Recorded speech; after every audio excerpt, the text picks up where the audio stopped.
C'est lui qui me lance en championnat, ouais. Il venait de me connaître une semaine avant et il me lance une semaine après, ouais, effectivement. Ça a été un peu, Comment ça s'est passé? Pourquoi il vous a lancé en championnat comme ça? Il avait le coup d'œil pour identifier un bon joueur? Il savait que vous alliez être utile? Non, je pense que ça s'est passé. Déjà, il y avait pas mal de blessés à ce moment-là, et puis il lui manquait un gars à l'entraînement au jeu de tête. Il faisait les jeux de tête l'avant-veille du match, et il lui manquait quelqu'un. Et il m'a dit je vais prendre Paga parce que je le connais pas trop, et on s'est juste croisés, on s'était souri 5 minutes. Et pendant le jeu de tête, j'ai plus ou moins gagné ma place pour 2 jours après. Donc il est venu voir après l'entraînement. Il m'a dit écoute, je t'emmène dans 2 jours au parc. Ça me convient très bien. Voilà, au moins tu verras un petit peu. Tu verras un petit peu ce qu'est le milieu professionnel, ce qu'est le niveau professionnel, et tu verras encore tout ce qui te reste à travailler. Voilà, le plus jeune joueur de première, et vous êtes toujours le plus jeune joueur de première division, 15 ans et 10 mois. Félicitations pour ça. Roby tentait des coups. Moi, je me rappelle que, par exemple, Olek aussi au Thierry Olésiac, son premier match en pro, il a fait un 8e de finale de Coupe d'Europe. Il avait jamais joué en professionnel. Hein. Il a mis sur le frère Van de Kerkhoff, ça parlera aux anciens. Il a mis au marquage sur Van de Kerkhoff. C'était son premier match. Et c'était Roby aussi. C'était un petit peu ça aussi, Roby. Il avait cette faculté, cette audace, et des fois cette particularité de vouloir tenter des coups comme ça, parce qu'il aimait ça. Il s'attachait des fois à un personnage, à un caractère, à un jeu, à une technique, à un mental. C'était le cas d'Olek, et il décidait. Quand il décidait, il le faisait. Voilà, est-ce qu'il arrivait à transmettre, Paga? Est-ce qu'il arrivait à transmettre aux joueurs? On dit que c'était quelqu'un qui parlait peu, mais finalement aux joueurs, à vous les joueurs, il vous parlait, il vous disait des choses qui vous transcendaient, qui vous influençaient? Il y a 2 choses. Il y avait l'entraîneur Robert Herbin, il y avait l'homme Robert Herbin.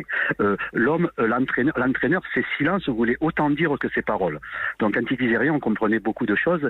Et quand il voulait nous dire quelque chose, en général, ça résonnait. C'était bref, c'était court, mais ça résonnait. Sa faculté à lui, c'était tu dois trouver ta solution de toi-même. Il te donnait pas de réponse. Voilà, il te donnait pas de réponse, il te mettait dans une situation et tu devais trouver la solution par toi-même. Voilà, c'était ça. Après, il y avait le Roby qui t'accueillait dans son bureau, et qui te parlait souvent de tout sauf de football. Voilà, c'était. Et vous parlez de quoi? Et vous parlez de quoi, Paga? Nous, on aimait Brassens, on aimait Brel, on aimait un peu la grande musique, on aimait Mozart, on aimait tout ça. On parlait un peu de peinture, on parlait de tout ça. Il aimait mon côté décalé. Moi, je faisais de la bande dessinée, du dessin, et il aimait ce côté décalé. Il aimait sourire avec moi. Voilà, il aimait sourire avec moi. Il avait besoin à des moments, parce que lui-même était quand même quelqu'un de très décalé. Il démontrait une image, mais il y avait derrière le masque, il y avait un visage. Voilà, c'était ça, Roby. Il avait son image qu'il voulait démontrer, mais il y avait quelque chose de derrière lui sur lequel il avait besoin de s'étendre à des moments, et il le faisait dans son bureau. Voilà, son bureau, c'était un sas dans lequel il avait besoin d'évacuer. Voilà, c'était ça. Restez encore un tout petit peu avec nous, Laurent Paganelli, juste pour interroger Dominique Grimaud sur l'intelligence, finalement, ce qui ressort des propos de Paga, de Jean-François Pérez et d'autres encore qui vont venir. C'est l'intelligence, la prise de recul, la pertinence de Robert Herbin, qui en faisait un homme délicieux finalement, mais qui savait gagner. Roby, c'était un grand sentimental qui n'affichait pas ses sentiments, qui les maîtrisait, qui les gardait pour lui, et qui était toujours habité par une espèce de sourire intérieur, et qui, ce sourire, savait charmer ou désarçonner les interlocuteurs. Moi, j'ai vu beaucoup de journalistes, beaucoup de confrères complètement désappointés par les sourires et les silences. Paga parlait des silences.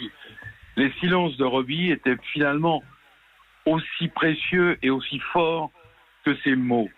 Il n'était pas avare de mots, mais il était souvent sur la réserve. Il était souvent dans le point de suspension. Et il fallait imaginer ce qu'il pouvait penser. Non, il était absolument très difficile d'en parler au passé, le Roby.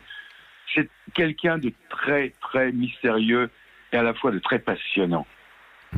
C'est le Sphinx, tout simplement, dans toute sa splendeur. C'est pas uniquement le physique, c'est vraiment le Sphinx, absolument.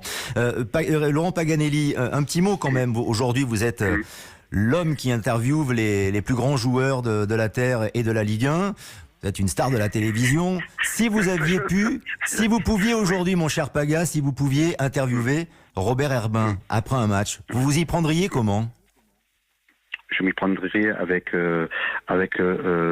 de la bonne humeur, de la décontraction et de la finesse, parce que Robbie était quelqu'un qui avait des choses à dire, Il fallait pas le déranger, aller sur des terrains sur lesquels il voulait pas attaquer. Il n'aimait pas la personne, l'individu, la star. Il aimait le collectif. Donc il fallait l'attaquer, et lui parler essentiellement de ça, voilà, de la généralité des choses, du collectif, de la dépense. Moi, on m'a toujours dit, par exemple, Herbin, c'était quelqu'un qui travaillait beaucoup physiquement.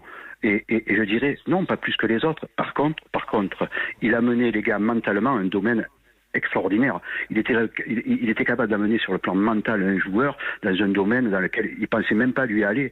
Et Robbie, c'était ça, c'était le collectif, c'était la généralité, c'était pas l'individu. Donc Robbie, c'était d'abord le désarçonner par un sourire, parce qu'il aimait sourire. Moi, la première fois que je l'ai vu, il m'a souri. La dernière fois que je l'ai vu, il m'a embrassé.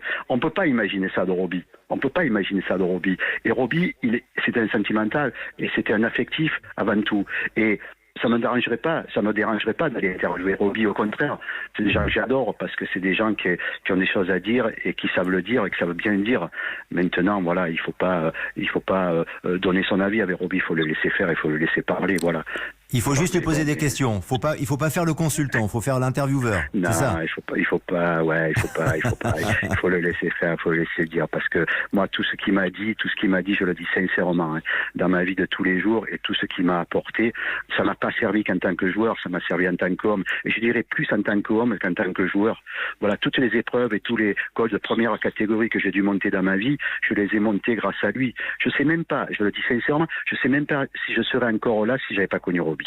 Je le dis sincèrement, parce que il m'a fait découvrir un moi intérieur et des choses intérieurement que je ne connaissais pas de moi et dans lequel je ne serais jamais allé. Voilà, c'était ça Robbie. Robbie, il avait cette force qui dégageait en lui et qui pouvait faire passer à quelqu'un si la personne l'acceptait. Voilà, l'acceptait. Et moi, franchement, je suis ravi de connaître Robbie. On peut pas en parler au passé, effectivement.